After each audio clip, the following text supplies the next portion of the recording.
I'm talking a lot about this idea of our professional expertise being commoditized. And it's going to be commoditized, and it's already commoditized. And what's going to give you a delta, what's going to give you value when all this is commoditized, if you can understand the bigger picture? Architecture is often described through its outputs, but what really defines a project is not the output, but the pipeline behind it. A pipeline that takes a sequence of decisions, data, analysis, and collaboration that moves it from an idea, from concept, through to delivery. And today, that pipeline is under pressure. Projects are becoming more complex, more data-driven, more interdisciplinary, yet despite decades of investment in digital tools, many of the same challenges still exist. Fragmented workflows, disconnected systems, and a gap between design intent and what actually gets built. So, the question is no longer just about better tools, it's whether we need to rethink the pipeline itself. My guest today has spent her career working exactly at that intersection. I'm joined by Martha Tsigkari, Senior Partner and Head of Applied Research and Development at Foster & Partners. Martha leads one of the most advanced applied research teams in global architecture, working across computation, performance-driven design, machine learning, simulation, and fabrication. Her work focuses on how ideas move through a project, how design analysis and delivery connect, and how we can move from fragmented workflows to something more continuous, more intelligent, and more integrated. Across her career, she has contributed to some of the world's most complex and technically ambitious projects, including the new International Airport Mexico City, the Queen Alia International Airport, and the Zayed National Museum.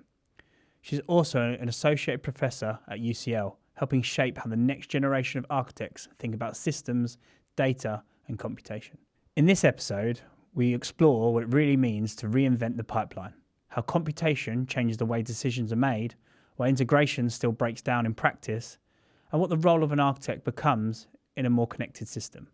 This is going to be a conversation about how architecture actually moves from idea to reality. Martha, welcome to the podcast. Thank you. Thank you for joining us. Been very excited of our off-camera chats to speak to you and have you on. I thought I would kind of turn you down through our chats, but obviously not. No, absolutely not. I mean, today I wanted to start a little bit around your work with applied R&D at Foster & Partners and sort of thinking about a different way that architecture comes together, really. So your approach seems to move into the idea of architecture as more of a connected system, linking design, analysis, performance, and delivery. What I wanted to ask you is that thinking it the right way? And how do you start thinking of architecture in this way? I think, well, it is quite the right way. I think in relation to where things are going, we're thinking more about how we're reinventing the entire pipeline within profession.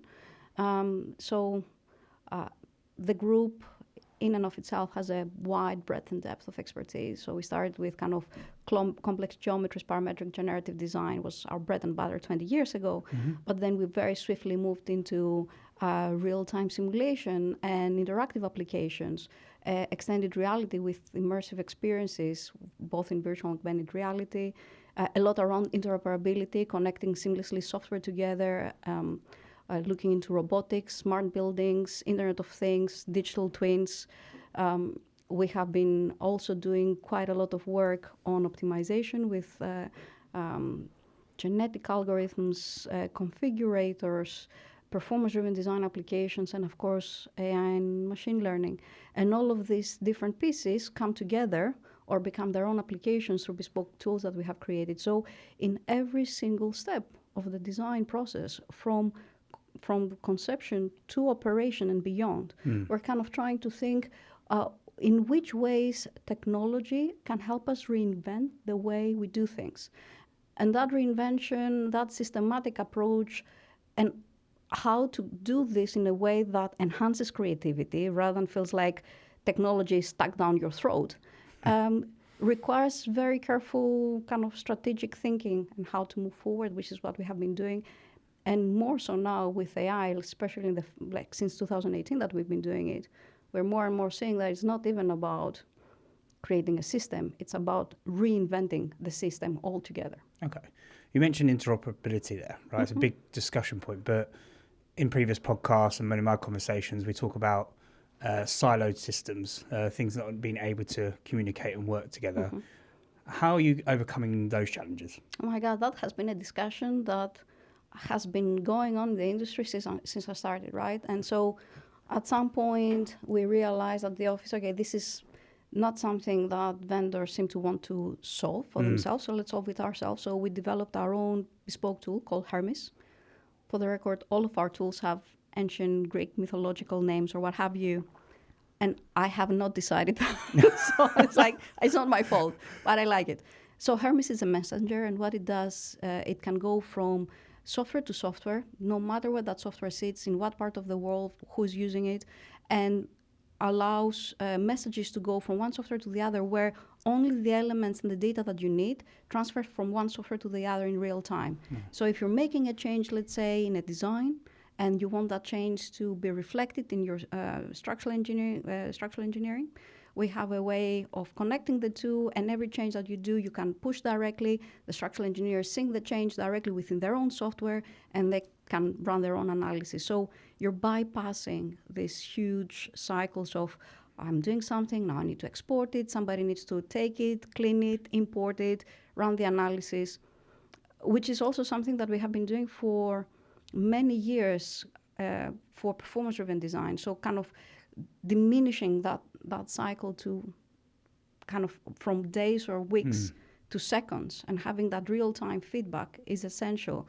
And these interoperability tools absolutely help us through that. Now, there are the interoperability tools out there, but I would say that this conversation is going to shift, and it's going to shift considerably, because most software now, seeing where we're going with agentic AI, if they're clever, they're building whatever they do based on an API-first approach, where you're not even needing to do this import-export nonsense.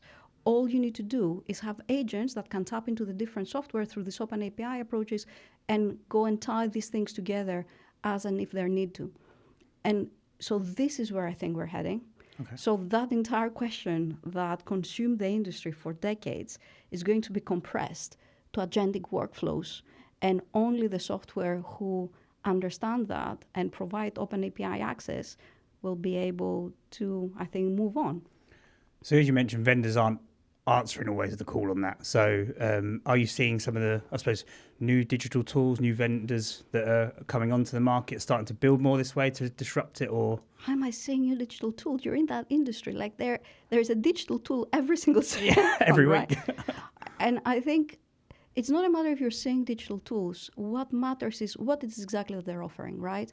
A lot of them are horizontal services that are wrappers in existing kind of AI models, which, if I'm being honest, in 3 years' time or even less, anybody will be able to do it. You can now give Claude Code to somebody who's never programmed before, and they will deliver something. Yeah. Probably badly to begin with, but they will deliver something, right? And I think there is a very interesting growth in the types of tools. I think because of the excitement around certain things like diffusion models, for example, you see a million different software that can create images for you and so on and so forth. But there's going to be quickly a shift, I feel, and you're seeing that already, we're seeing that already, where you're going from these horizontal services to vertical services. Mm-hmm. And at some point, there's going to be, and already exists, a lot of software that are going from conception to operation directly through configurators on particular verticals, particular typologies, and even in particular locations if they want to tap in certain supply chains. And there is going to be a very interesting discussion and situation when that becomes the norm and bifurcation of the market. Yeah, I mean, so I speak to a lot of firms around digital tools, and they call themselves digital because they're using more advanced software or BIM workflows. From your perspective, what is the difference between using digital tools and actually working computationally? You're asking, I don't think there is a difference. What do you mean? I mean, people are more digitally savvy than others. I think everybody wants to have like these weird notions of themselves. Oh, I'm a computational designer, right? And so they want to make that differentiation. Okay. I think modesty is important there. We're talking about expertise that is going to become more and more common. Again, that commoditization comes for everybody. And so at that point, it's all about how quickly can you integrate new tools and new processes within your pipeline. So I suppose when I say computation, I think what I'm talking about is sort of around the mindset of logic, systems, relationships, feedback loops, and structured problem solving. How do you use tools to create that loop to help you design? Well, I will give you an example of how we were thinking about this 20 years ago and how we progressed. Yeah. So 20 years ago, we're thinking exactly what I told you before, right? You have a design. You want to check it against different objectives. You need to create the design, save it, export it, send it to 5 different consultants to run analysis. By the time the analysis came back, like a week, 10 days passed, if it came back, at which point the design had moved on. And all you had was a very interesting report that wasn't really feeding back on the design, right? Because we, as our partners, we create like tens of options every day. And so you relied quite a lot on the experience of the designers and consultants. Now, how do you ensure that that feedback loop becomes real time? And how do you ensure that by doing that, you're also starting enhancing the intuition of more junior members? So it was at that point that we started looking into how do we do real-time analysis. And back then, that's 18 years ago, for example, I wrote a tool for insolation and daylight analysis that at the time people used Ecotech. I don't know if you remember it. And then it took like a day to run an analysis or a few hours. And I was speaking headlessly directly to readings through MicroStation. And I could do it in real time for a building. And I could do it within 15 minutes for an entire city. And that was really... And that was across different types of simulations. Then we started building interfaces through processing or JavaScript that allowed people to not only change the designs in real time, but analyze them in real time. And then we took the same interfaces and we did it with physical models where they were captured with cameras from the top, recreated through depth maps the model, and were analyzed and projecting the analysis again in real time. And then game engines came along, and then we did that through game engines and headsets and interactive applications where you can do that through optioneering, and you can then push that into an optimization, and you can even get the report back with the Pareto front, all your kind of objectives, etc., like literally within a few hours. And so this is a little bit of a development of how we have been thinking about performance-driven design and building a process that is not about technology. The process is always about how can I do better design? How can I facilitate the best designers in the world to do what they do in an informed way? And how can I help them as they do these things to also build the intuition they need that would otherwise may take them years? If you have a tool where every time you make a change, you see in real time how well it performs in terms of daylight, structural analysis, whatever, you start understanding what are the changes that you're making that affect it positively or negatively.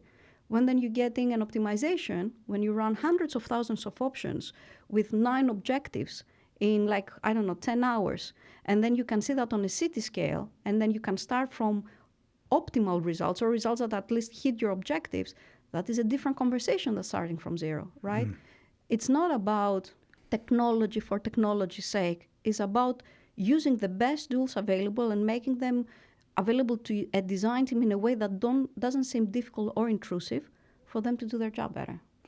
And how important, because as you mentioned around the tools there and the outcomes of tools, how important is it to have a ingestion of data and understanding and rationalization, so actually feeding these tools to help with those prompts, to help with those different design decisions? Because it's one of the complexity when we talked about interoperability as well, these disparity of systems and understanding how to build that network. I mean, it's a complex environment to build to ensure that you're getting the right outputs and right design metrics. The discussion is shifting considerably, right? It was down to let's build schemas that can also have semantic information in relation to what we're doing, and these schemas can work across different software and different disciplines. And now the entire question is, what is the data we have? How good is that data? How we can collect that data on one hand, but also how can we author data in an automatic way that allows us to completely ingest it in AI or machine learning pipelines and cross-referencing across different data sets and across different disciplines. So there is a shift, right? And of course, you can say, yeah, put everything in a data lake and let the system sort it out, which is the same as saying, oh, I'll have like an MCP and I'll ask my agent to go and check that entire API to create anything. And of course, if you have that entire toolbox, it becomes very, very difficult to do anything. But at the point where you really organize about your data and you have a data strategy in terms of data inputs and data outputs, how they're authored and how they're cross-referenced, you can very explicitly go and tap in particular data sources and do that job much easier for your agent and for yourself and reinvent your workflows in ways that are not as easy as when you say, well, go and guesswork what you need to do, my AI agent to help me do that. Does this answer make sense? Yes, yeah. You talked at the beginning a little bit about this as well as around design analysis and delivery, where you've come to bridge the gap of these being separate.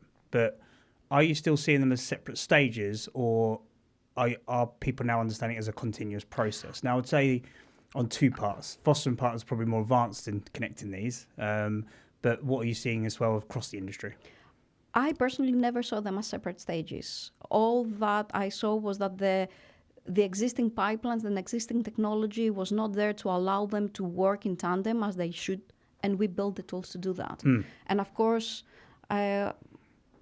you will allow me to say that we were on the forefront of that. And I know a lot of other firms and people who are doing exceptional things as well. Yep. But this becomes more and more, I don't want to say the norm, but it becomes something that is much more tangible for a lot of people nowadays.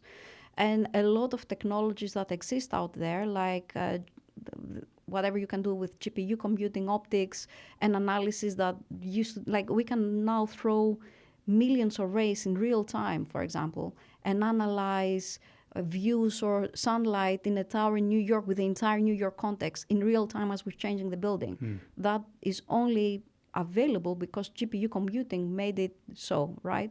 So now, because of these technology facilitations, a lot of software vendors, but also companies who have groups similar to the applied R&D, can do some of these things much easier.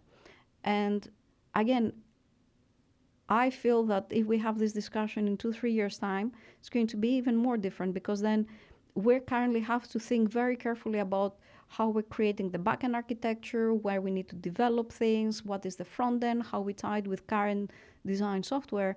And I think through agentic AI, this discussion will completely shift in the next 3 years. So on that comment there is that, you know, it's working.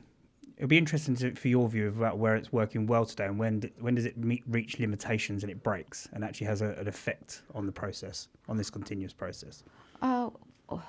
What exactly breaks? You can break anything. I mean, the easiest thing is to ask somebody to break up a process. Yeah, I would say, so just reading some of my notes here is that, you know, a continuous process is powerful, but in practice, projects still evolve a lot around discipline, tools, consultants, and delivery pressures. Absolutely. And that consultancy, that continuous process, although theoretically and adopted well at some practices, seems to break in things like joint ventures or certain dictated by tools or by clients. That these are sort of things that I'm hearing in a sense. So that's where I mean by that continuous process. I think I cannot put a blanket statement for the entire industry. Of course, I know how we work in the office.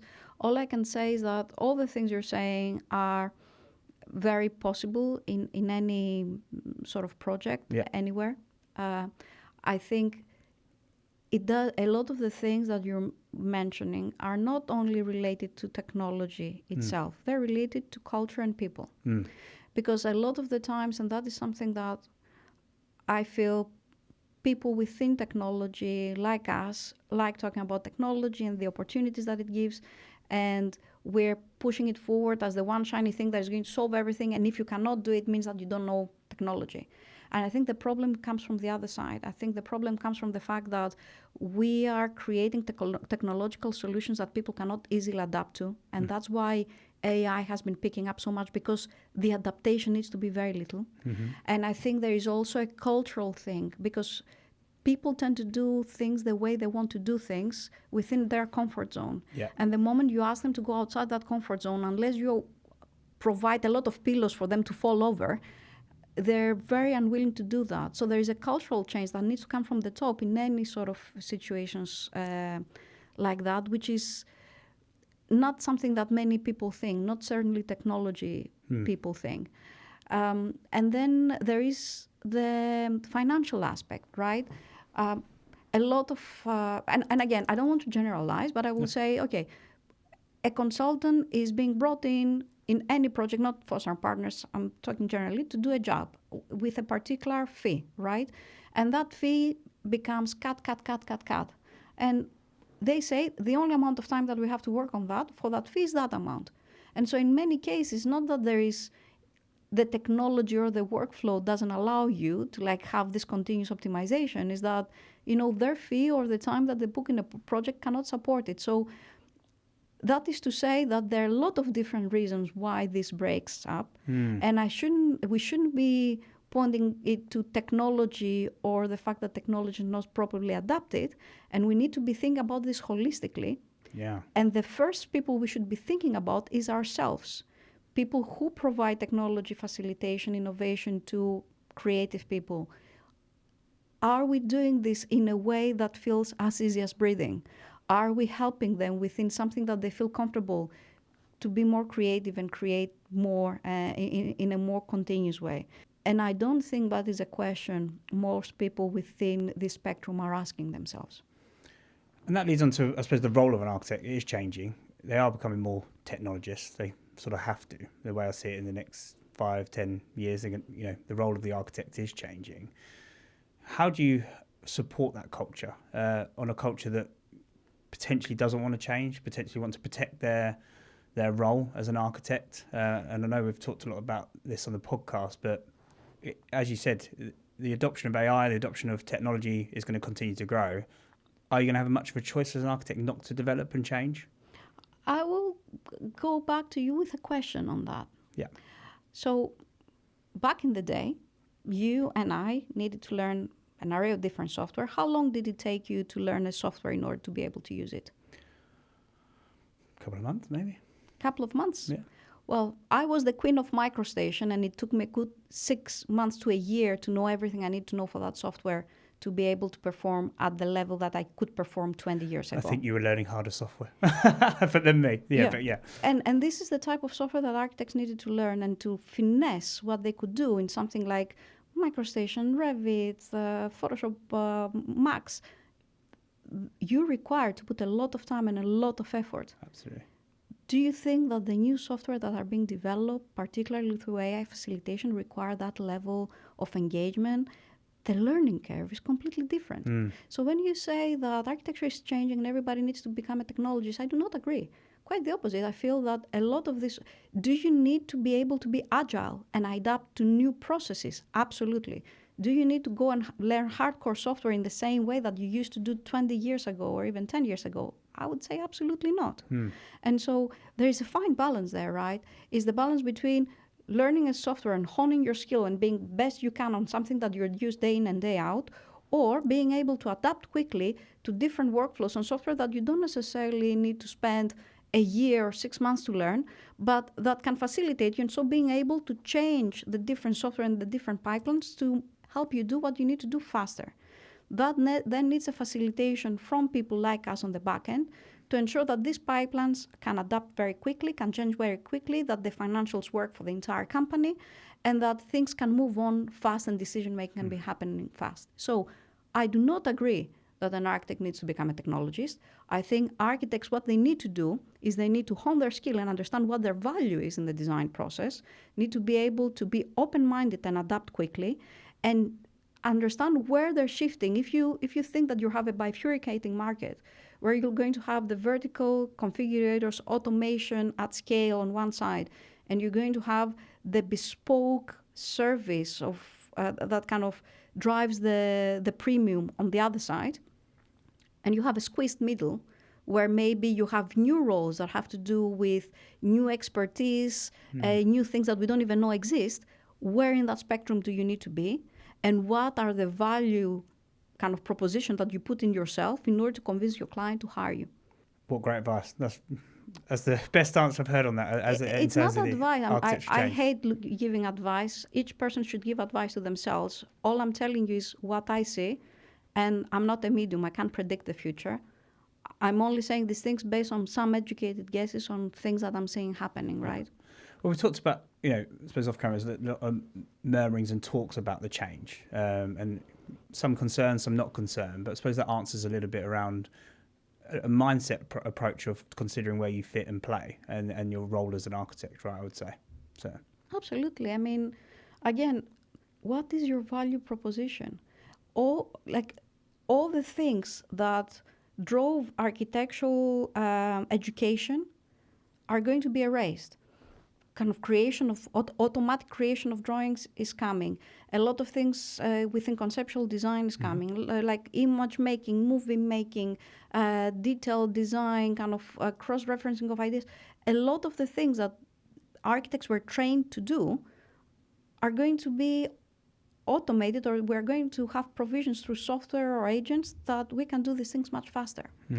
At that point, where you're eliminating the training ground of every single architect that existed, it becomes an existential question that we need to answer now of what it is exactly that you're training for, and therefore what is the value proposition for the client. How you even calculate fees, right? If fees have been relying to resourcing because they're relying on people and they're relying on time, when AI comes and compresses time and number of people required to create something, if you still have a value proposition that relies on that resourcing model, then you're going to have big issues with your fees in 5 years' time. Absolutely. So again, rethinking that balance and understanding what it is that you're offering is fundamental. The point is not to ask kind of a software to provide an answer to something, whether it's an LLM or a diffusion model, and trying to guess whether it's right or not. The problem becomes, do I know what is the right answer to ask? Am I in a level understanding all the different the situation within the project, with the client, with the designers, and where the problem needs to go? Do I understand what is said between the lines and what are the things that I need to push? Do I understand what are the objectives that are important for this project? And whatever at the end I'm signing off, am I ready to take the liability of whatever I'm producing? These are becoming the big issues, along with the idea of pivoting and being able to pivot to different services that we're going to see more and more, because technology will facilitate a lot of things that currently are very specialized and niche things. Totally agree. Now, with the advancement of technology, there's a lot that's, and we talked about how many things are being released every single day or week or month, right? There's a lot of things that sit between, especially in your role of, research and development, there's a lot that sits between experimentation, real project delivery. So it'd be quite interesting to hear how you start deciding which ideas are worth developing into real project workflows and which should sort of remain exploratory. If you're allowed to, you could share what Foster & Partners are focusing on. If you're not, then it'd be great just to get a blanket view. I mean, right now my team is focusing on so many different areas, right? Because you cannot focus on one thing at any given time. That's not the world we're living in. Absolutely. But what I would say is, everybody keeps telling me, oh, you're doing R&D. And they're missing the important piece of the title of the group, which is applied R&D. And the applied comes from the fact that is there blue skies research of some research that we're seeing is coming and we want to develop it?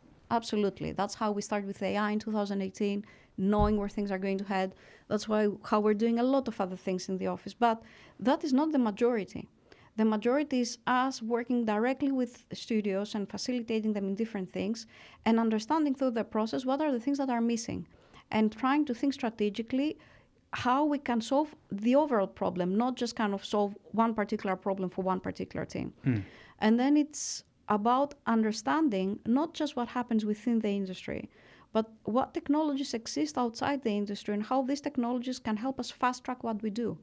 A lot of the technologies that my group is using are not coming from the AEC. They came from gaming industry. They came from movies industry. They came from computer science fields where we've seen how people were doing things and we thought, oh, wow, this is going to be super interesting for us. like GPU computing that I mentioned, or distributed computing. These all started because people wanted to have better gaming experiences, or people wanted to have like real-time feedback in movies when they had the kind of visual effects. Yeah. And we were seeing these things in SIGGRAPH 15 plus years ago, and we thought, wow, if you take that level of parallelization or fast computation and you change it from a visualization problem, how do I run faster rendering, to a simulation problem, you can suddenly have real-time analysis. Oh, okay, well, why don't we just try that, given that we know a lot of people want these types of analysis, and the reason why they cannot use it on a daily basis is because it takes so long to run. So these are the sort of connections that you need to be making. And then you need to start thinking at much wider things. For example, one of the things, I'm not going to go in all of the things, but one of the things we're thinking about now is robotics, right? And it's not about robotics per se. You may or may not know, we have been the only architectural firm that were part of the early adopters program for SPOT. I met Boston Dynamics in a conference how many years back, before COVID, and we're like, this is incredible. And if we had a doc like that, this and this is what we would do. And before they took it to market, they contacted us and they said, you seem like the exact right people to be in that program. Would you like to trial it?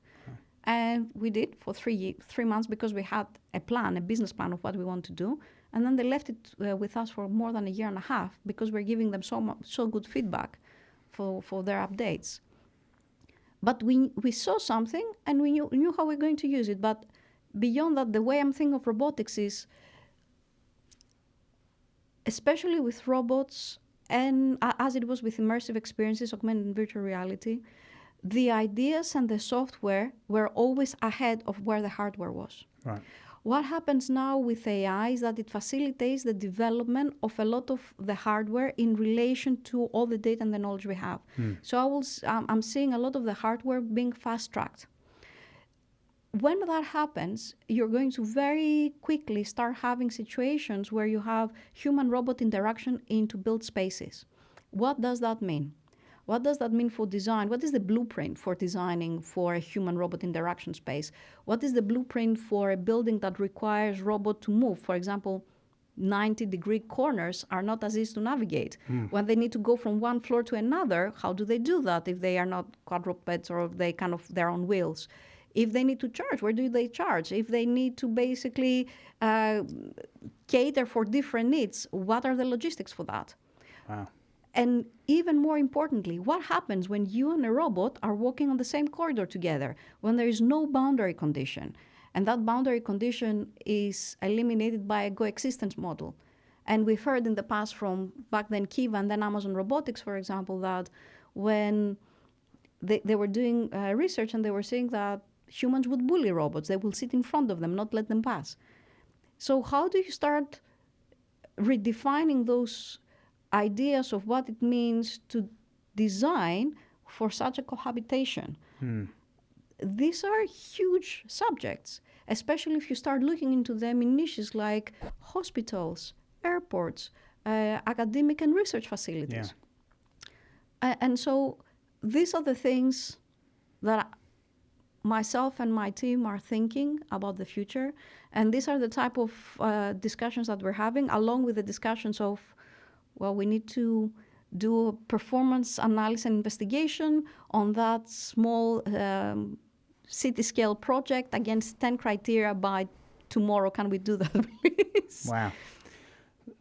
That's got me... it's just got me thinking a bit about a decision tree. And I'll explain what I mean by that in a second, because you mentioned robotics, you mentioned AI in 2018. You look at things and you're looking at... well, you're almost looking ahead. If you look, we need to think about that now for the future, as you mentioned around robotics. You know, you then have Elon Musk that is looking to produce the sort of Tesla bot that's going to be walking around these places, these co-inhabited places, and all these different things.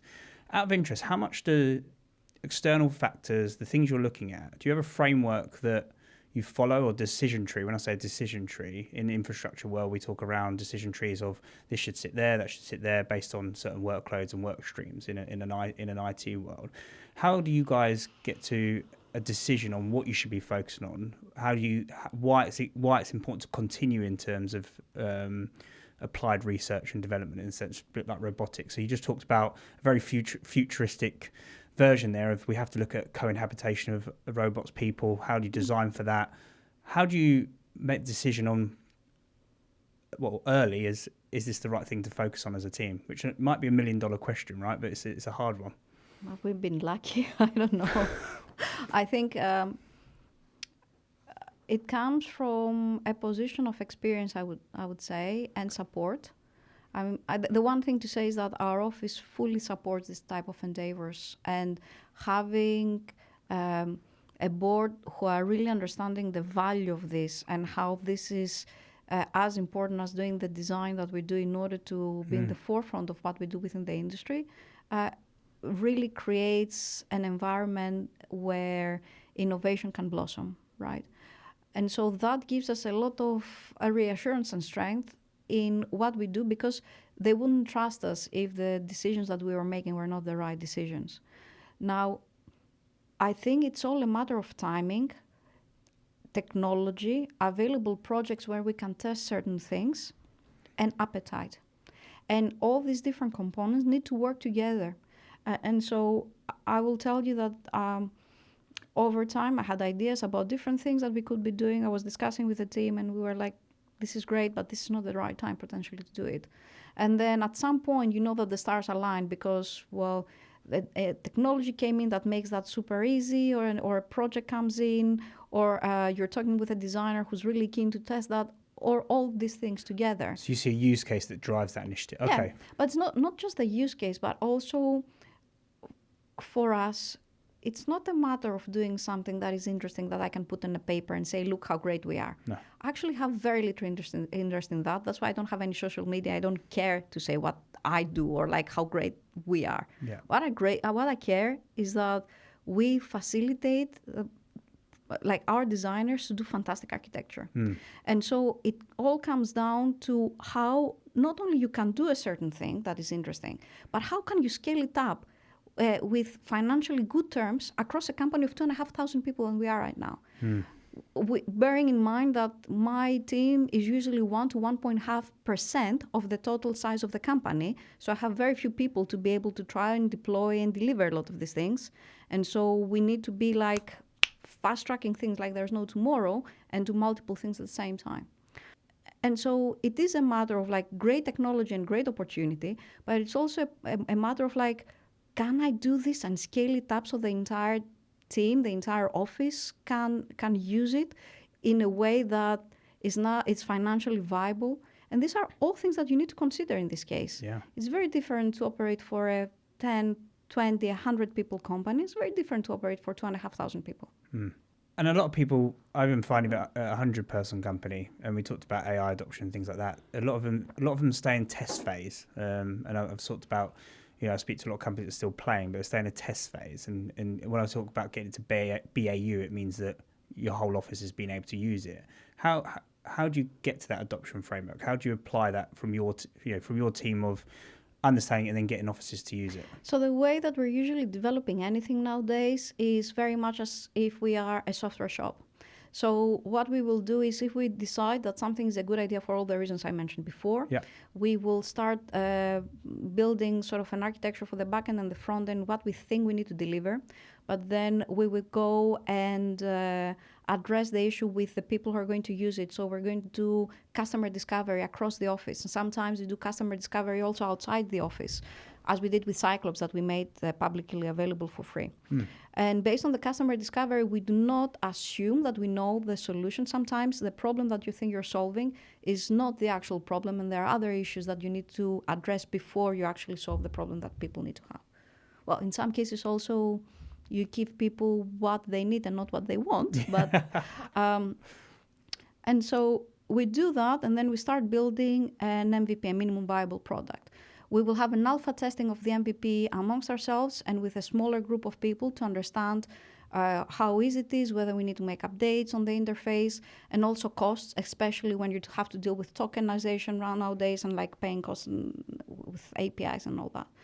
And when we have a better understanding of the cost that this will incur and like the things that we need to change, we make available in a larger kind of test group, and then we make available office-wide. And that's why the software that we build and solutions that we build have to comply to very strict security requirements for anything you can imagine. So that is the way that we're going from test to business as usual. But we're not going to invest too much on things that we're just playing around with. I know that there is a lot of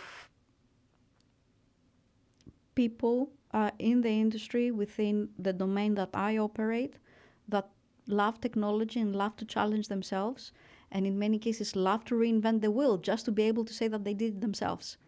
And I think personally that is not good use of my or my team's time, and we need to be able to be operational and delivering things that kind of augment the value in the IP that the company has and takes us to the next 10 years like easily.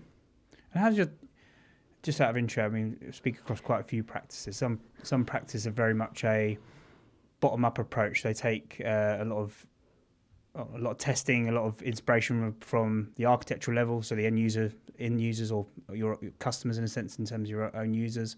And some are very much top-down. These are business-driven. This is what we need to look at. Is Foster Partners got a particular approach, or do you guys have a particular approach of where you take the drive for what you're looking at? I think it has to go both ways. Okay. I think you need to have a guidance and a remit that comes top down if you are able to deploy things office-wide and make people kind of understand that this is a strategic decision that applies to everybody. But I think you cannot deliver tools that are going to be adopted in that way unless you go bottom up and you understand exactly what people need exactly when they need them.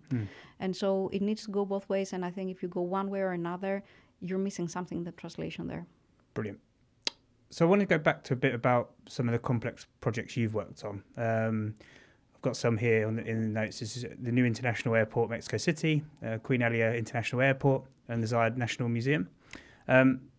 I'm quite interested around when we talk about our digital systems and how they're used well on projects at scale.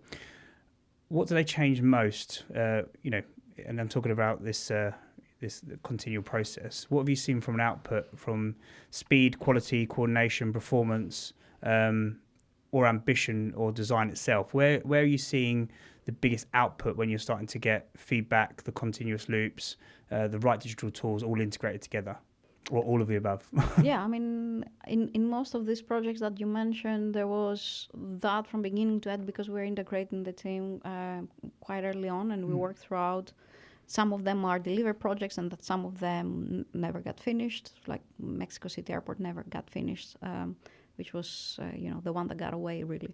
But the reality is that you start creating processes that can much faster take you from A to B and allow for much more investigation and creative optioneering as you go along down a certain route. Also, it allows you to make clever decisions early on in the design process and avoid a situation where further down the line you realize that something's horribly wrong. And at that point, making the change is financially and creatively not that viable. And so these are the sort of things that you're avoiding. And I know a lot of people are talking about the decision making, how the early process changes. And I know it's the sort of thing that everybody says, but it's actually very true. And so you see a lot of these things working really well. I'm very lucky because I work in a company where I think most projects work like that. So in most projects, we see that level of attention to performance-driven design optimization. So I cannot say that, I've seen it when I work, and the other projects that I haven't worked, I don't see it. I mean, it's everywhere, and I'm very happy that a lot of these teams are using tools that we have provided or tools that existed and commercially available to deliver these results based on these processes. On performance data-driven design, how does performance data change the way design decisions are made? Especially when there's competing priorities like structure, environment, cost, user experience, buildability. I mean, that's why I said that comes down to understanding what your priorities are. So if, let's say you want to do performance-driven design against 9 objectives. And now I'm now thinking of particular project. 9 objectives, huge project. What do you do? Okay, let's run optimization against these 9 objectives. We have simulation engines that are allowed us to do that very quickly, like Cyclops. We have our own distributed computing and optimization engine called Hydra that allows us to run tens of thousands of options with 10 different objectives, let's say, overnight. And next morning, we have a solution space of these tens of thousands of options with the 100 best and all the objectives in a web app to understand and visualize. And we can select the ones that we want, click a report, send a report, and send the different generative massing. And then the architects can start working from this. And they know, okay, what do we learn from that? We say, if daylight is the most important objective for you, maybe you want to be tailored closer to this solution where the towers are taller on the back and you do this and you do that. If like return of investment is more important in relation to views, then you want to do this and this and that. And so this becomes an initial driver, not as this is the solution that you should get. Again, this is about a designer who just starts and is able directly within a night to understand within the solution space which types of moves are going to take them closer to one solution or the other. But then the interesting part on that becomes exactly what we were saying before about the value of an architect. We can run optimization, I'm quite sure. A lot of other people can run optimizations. What are you optimizing against? What is the design DNA that you build your parametric model on that the designers want to kind of explore? These are questions that the can't necessarily answer, right? And what do you understand your client needs and how can you guide them in particular areas to facilitate their decision making? Being a very sustainable office in many ways, how can we showcase that you need to make very few moves to drop embodied carbon for what you're trying to do, or have a solution that is more sustainable without you jeopardizing financial costs?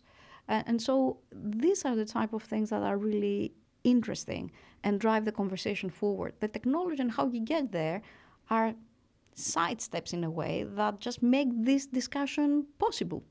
I know we talked off camera. How do you keep up with all of this? How do you keep up with the technology roadmap? Because a lot of architects are struggling to keep with the pace. Many practices are hard to keep the pace. How do you keep up? Practice makes perfect. Oh, well, no, I'm joking. I think when you say you keep up, people may perceive that as a personal, how I keep up. And I would say it's a plural, how you keep up, because I have an incredible team behind me. And I always hire people. I try to hire people who are better than me, right? And so we're all having our ears and eyes open, and we're all talking together and trying to read the tea leaves in where the future lies. And we all have a very, for us, if the team does well, we all do well, the entire office does well. So it's not we're not lone wolves. We're kind of sitting together and we're discussing what best opportunities are. I cannot be reading everything that is out there. Nobody can. But if you have 35 people, all of whom are keen on understanding where things are going, and they're bringing different ideas on the table, and they're cross-fertilizing amongst other people who have the same interest, great things happen, right? So I think it's a matter of really trying to understand that this is not a unitary game. Architecture has always been a team game, and I think when you're looking into the future, is it important to have a vision and a strategy? Absolutely, and I hope that I can bring that on the table. But it's equally important to have extremely talented people around you, and to not just be able to know the things you know, but be more able to know the things you don't know, and to trust and rely the people who you selected to work with you and they selected to work with you to move forward to the future together and think of new great things to do. Well, to sort of start to end the podcast, because our time's flown, which has been great. We talk about the future, so I wanted to end with the final question, because you mentioned you also teach at UCL and you work for sort of the next generation of designers. If we fast forward 10 years, do you think architecture will still be recognised as a design discipline in the way we understand it today, or will it fundamentally evolve into something else? I think it should. I think it would be a waste if it didn't. And I think it's up to us to make sure it does. I'm the sort of person who thinks that our future is in our hands to shape the way we want to shape, right? So if we're seeing where things are going, it's up to us to ensure that we make the change we want to see and we want to be part of. So I don't think this... is this a possibility? Of course, everything is possible and even more probable these days. But I think it's also important to understand that the way technology operates right now could mean that this is our photography moment. And I give that example a lot because when photography came out, a lot of people thought that this is going to be the death of art. And so what happened is that artists stopped competing with photography because they couldn't create the exact portrait that is exactly the same way as a photograph would. But then they start kind of inventing new things like cubism and expressionism. And all these new waves of creativity and styles came from this idea that, okay, that style is done and technology can provide that. What's next for us? How can we be more creative in ways we didn't think before? And I think there is a great opportunity for us to understand how we can seize that moment to make that sort of leap for our profession where we want to be in 10 years' time. That's really good. Look, it's been great having you on the podcast. Thank you very much for your insights. Thank you very much for understanding the future. I'm now my mind blown around considering how buildings are going to be built for cohabited robots, which is something I'm going to take away. That was one of the things. I know, and I haven't even told you the more interesting stuff. Well, we'll have to have you back on. I mean, I could speak to you for another hour about all the interesting extra things, but thank you very much. And look, we'll have you back on. And thank you very much. Thank you for having me, and I hope it was interesting. It was very. So thank you. Thanks. What this conversation really highlights is that the challenge facing architecture isn't just about tools or even technology more broadly. It's about the pipeline, how ideas move, how decisions are made, and how information flows from design through to analysis into delivery and ultimately into what gets built. And as Martha described, many of the challenges we still see today don't come from a lack of capability, they come from how the pipeline is structured, where it breaks, where it becomes fragmented, and where the connection between intent and outcome is lost. Reinventing the pipeline isn't just about making things faster or more efficient, it's about creating a more continuous, more informed, and more connected way of working. One where design, data, and delivery are not separate stages, but part of the same system. And within that, the role of the architect becomes even more important, not just as a designer of form, but as someone who understands, navigates, and ultimately shapes that system. Well, thanks to Martha for a conversation that challenges how we think about architecture at its core. This is the AEC Innovators Circle Podcast, where we explore the ideas shaping the future of architecture, engineering, and construction. If you found this episode valuable, follow, share it with your network, and join us for the next conversation. Until next time.